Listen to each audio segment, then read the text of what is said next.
Vikings finished the regular season 12-2. At the annual awards banquet, Joe Kapp was named the team's most valuable player. Here I am at the banquet knowing that the reason for our success is every department, every player contributed to this thing. I know for a fact that there is no most valuable Viking.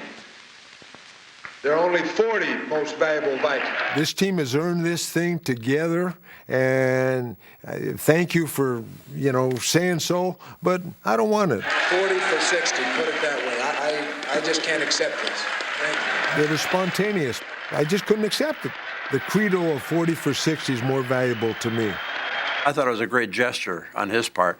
And Joe always had good timing. I mean, these things look spontaneous, but he's a thinker, and this was something that wasn't spontaneous. He's something he'd planned. Find the hole! Find the hole! Win, Smitty, win! 40 for 60. 40 players committed to 60 minutes of football. Best described the effort the team would need to beat George Allen's Rams in the playoffs. In the opening moments, Carl Eller returned an interception for a touchdown, but the play was called back because of an offsides call on Alan Page. Allen was not offside. He was just very quick.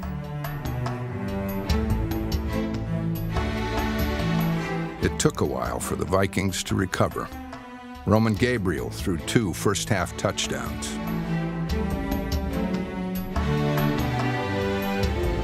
Joe Kapp threw 2 second-half interceptions.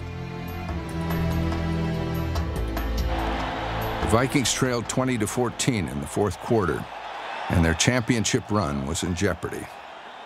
On occasion, if I didn't see the defensive end protecting for the bootleg, I'd keep the ball.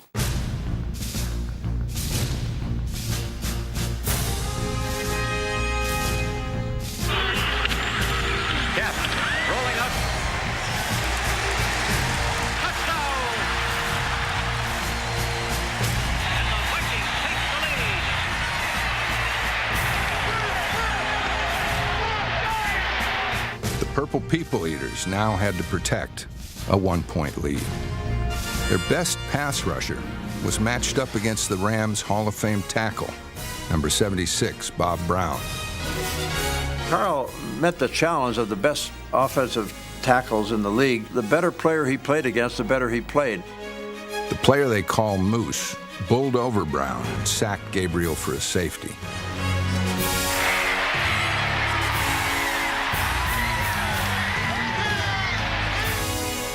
Final minute, the Rams made one last charge. Alan Page's penalty cost the Vikings early. With the game on the line, he was determined to make amends. He was a little angry. They were calling him for offside. They were holding him. They just invoked anger in him. And one thing you didn't want to do is make him angry.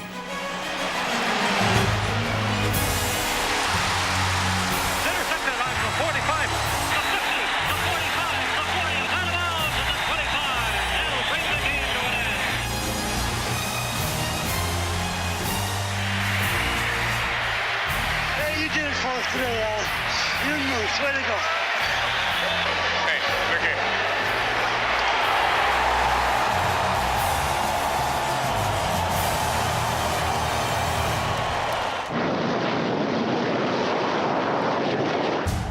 Cleveland Browns and sub-zero temperatures stood between the Vikings and a spot in Super Bowl IV. Neither were any match for the resolve of Joe Kapp. We're on the 5-yard line, and it's icy field. We called Bill Brown over the middle. We misconnected. I just don't go down. I'm going to go make the score. Slips the tackle, goes over. Kapp, I believe, wanted to give the ball to Bill Brown. Right. It's a busted play. They ran into each other. Instead, Kapp right up the middle, and you see what happened. 6 points. Later in the game, I called a short pass, and it was covered. I looked on this side, it was covered. So what do?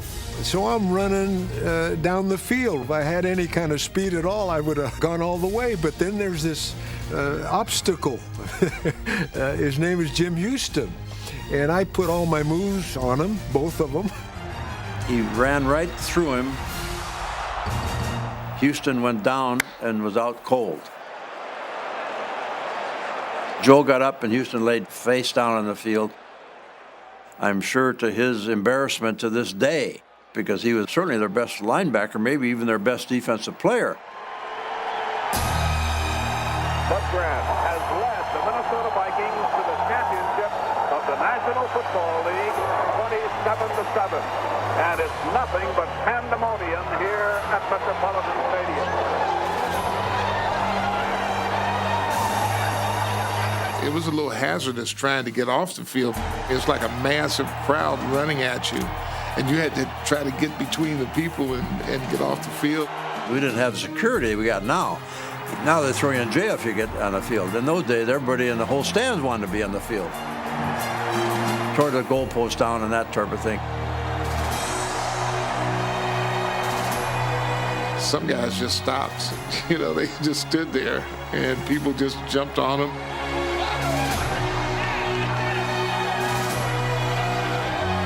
There was something to feel, and when it feels that good, you just want to treasure that feeling and keep it with you and hope that you remember it when you get my age. Where's the juice? Oh, yeah! Oh, look out! We stuck with it. Towards the end of the game, we went to our running game. We wanted to run the clock out, and we stayed with it. Have a little juice. No, I don't think. Yeah. Get the camera right here. Soda pop. Hard running. I'm gonna throw it all over you. Don't throw any on me. Let me talk to this man first. Any more questions? And so when you win that game and you know there's one more to go, you start getting ready. You start getting ready emotionally. Your mind starts to think of what's the next one. Do we have another fight? Okay, bring them on.